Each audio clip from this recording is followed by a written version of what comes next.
सबभन्दा पहिला त यो आफ्नो प्रकारको पहिलो आयोजना सामूहिक ढङ्गले श्रम आप्रवासनका सवाल र कूटनीतिक नियोगको भूमिका भन्ने विषयमा छलफल भयो र मैले भर्खरै तपाईहरु सबैका अनुभूतिहरू 2 दिनको छलफल कस्तो महसुस भयो र यसबाट कस्तो स्पिरिट लिएर तपाईहरु फर्किँदै हुनुहुन्छ भन्ने बारे सुने धेरै खुसी लागेको छ र यो आयोजना हामीले यो आप्रवासनसँग सम्बन्धित धेरै विषयहरू धेरै जटिलता र चुनौतीहरू किनभने हामीले त्यसो त नेपाल भित्रै रोजगारी सृष्टि गर्नेलाई उच्च प्राथमिकतामा राखेर अगाडि बढ्ने त छँदैछ तर आजको दिनको यथार्थ के हो भने हामीले वैदेशिक रोजगारलाई व्यवस्थित गर्ने पारदर्शी बनाउने र जहाँ गएका भए पनि नेपालीहरूको सम्मानजनक स्थिति कसरी बनाउने भन्ने कुरा बारे धेरै राउन्ड छलफल हामीले गर्यौं र अन्ततः यसलाई एउटा सामूहिक निष्कर्षमा पुर्याउनको निम्ति यस खालको बैठक र छलफल आवश्यक छ भन्ने निष्कर्षमा पुगेर अब यो श्रम रोजगार तथा सामाजिक मन्त्रालयको तर्फबाट यो आयोजना गरिएको हो।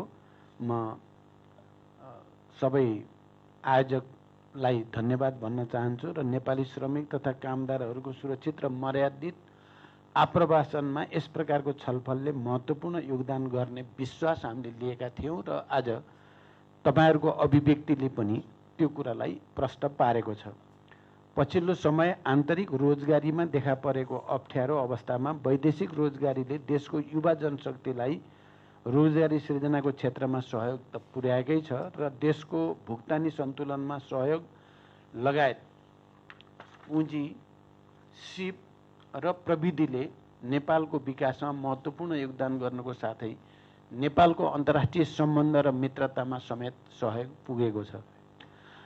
वैदेशिक रोजगारीमा जाने नेपाली श्रमिकहरू ठगीमा पर्ने, मानव अधिकारको प्रत्याभूति र समयमै राहत उद्धार हुन नसक्ने र कार्यस्थलका विभिन्न प्रकारका जोखिममा पर्नु लगायतका समस्याहरूको सामना गरिरहेका छन्। यसको सम्बोधन हाम्रो गम्भीर चासोको विषय रहेको छ। समग्र नेपालीको हक हित संरक्षण हुने, न्यूनतम सेवा सुविधाको प्रत्याभूति हुने, सामाजिक सुरक्षाको सुनिश्चितता र गुनासो सुनवाईको प्रभावकारी संयन्त्र विकास गर्दै श्रम आप्रवासनलाई सुरक्षित, मर्यादित र व्यवस्थित गर्न पनि श्रम कूटनीतिलाई थप प्रभावकारी बनाउनु आवश्यक छ। कुनै पनि नेपाली नागरिक विदेशी भूमिमा समस्यामा परेको बेला कूटनीतिक नियोगहरूले गुनासो सुनवाई गरेनन् भन्ने अवस्थाको अन्त्य गर्न यहाँहरूको ध्यान गएकै छ र जानेछ म विश्वास व्यक्त गर्न चाहन्छु। म परराष्ट्र मन्त्रालय, राजदूत र श्रम प्रशासनसँग सम्बद्ध सबै निकायहरूलाई नेपालीहरूको हक हितको लागि गम्भीर भएर क्रियाशील हुन विशेष निर्देशन पनि गर्न चाहन्छु। हामीले एकातिर देशभित्रै आन्तरिक रोजगारीको अवसरमा वृद्धि गर्नुपर्नेछ भने अर्कोतर्फ वैदेशिक रोजगारीलाई सुरक्षित, मर्यादित र व्यवस्थित गर्नुपर्नेछ। देशको समृद्धिका लागि श्रम क्षेत्रको भूमिका महत्त्वपूर्ण रहन्छ नै, आर्थिक कूटनीतिलाई पर्याप्त ध्यान दिनु पनि त्यत्तिकै आवश्यक छ। देशको समृद्धिमा योगदान हुने गरी बाह्य लगानी अभिवृद्धि तथा नेपाली उत्पादनको बजारीकरणमा समेत यहाँहरूले पर्याप्त ध्यान दिनु हुनेछ। नेपालमा पर्यटन विकासमा प्रचुर सम्भावना हुँदाहुँदै पनि हामीले यसको पर्याप्त लाभ लिन अझै सकेका छैनौं। तसर्थ विदेशी पर्यटकको आगमन वृद्धिका लागि नेपालको पर्यटन प्रवर्धन गर्ने कार्यमा समेत यहाँहरूले महत्त्वपूर्ण भूमिका खेल्नु पर्नेछ र खेल्नु हुनेछ। व्यापार घाटा नेपालको अर्थतन्त्रको ठूलो चुनौतीको रूपमा रहिआएको छ। देशगत तथा वस्तुगत व्यापार विविधीकरण गरी व्यापार सन्तुलनलाई देशको पक्षमा कायम गर्नुपर्ने अवस्था छ। यसमा पनि यहाँहरूको सक्रिय भूमिका रहनु जरुरी छ। हामीले नेपालीको हक हितलाई ध्यानमा राखेर वैदेशिक मुलुकसँग भएका श्रम सम्झौताहरूलाई पुनरावलोकन गर्न श्रम मन्त्रालय, परराष्ट्र मन्त्रालय र राजदूतहरूले तत्काल प्राथमिकतामा राखी कार्य गर्नुहुनेछ भन्ने म विश्वास व्यक्त गर्दछु। वैदेशिक रोजगारीमा जाने श्रमिकलाई प्रदान गरिने सबै प्रकारका कन्सुलर सेवाहरूलाई सूचना प्रविधिमा आधारित बनाउँदै सहज र प्रभावकारी रूपमा सेवा प्रवाह गर्न पनि म विशेष निर्देशन गर्न चाहन्छु। वैदेशिक रोजगारीमा जाने श्रमिकहरूलाई सामाजिक सुरक्षाको दायरामा ल्याउने कार्य सुरुवात भइसकेको छ। यसलाई प्रभावकारी गराउँदै गन्तव्य मुलुकमा समेत उपलब्ध सामाजिक सुरक्षाका योजनाहरूमा श्रमिक आबद्ध हुने व्यवस्था मिलाउन प्रभावकारी भूमिका खेल्नु पर्दछ। केही समयभित्रै विदेशमा रहेका सम्पूर्ण श्रमिकहरूलाई सामाजिक सुरक्षा कोषमा आबद्ध गर्ने सरकारको लक्ष्य रहेकोमा उक्त लक्ष्य हासिल गर्न क्रियाशील रहन पनि म सम्पूर्ण राजदूतज्यूहरूलाई विशेष निर्देशित गर्न चाहन्छु।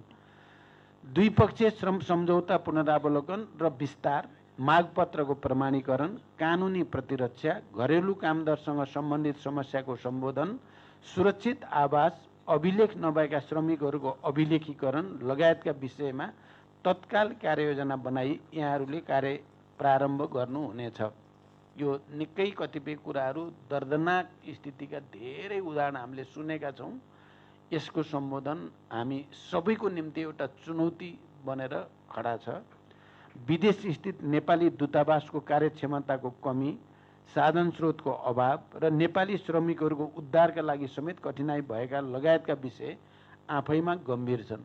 हिजो नेपालीहरू हुँदै नभएको स्थिति वा अत्यन्त कम भएको स्थितिमा खडा गरिएका मिसनहरू, दूतावासका कर्मचारी अहिले हजारौं र लाखौं नेपाली हुँदा पनि त्यही कर्मचारी हुनु दुर्भाग्यपूर्ण नै छ।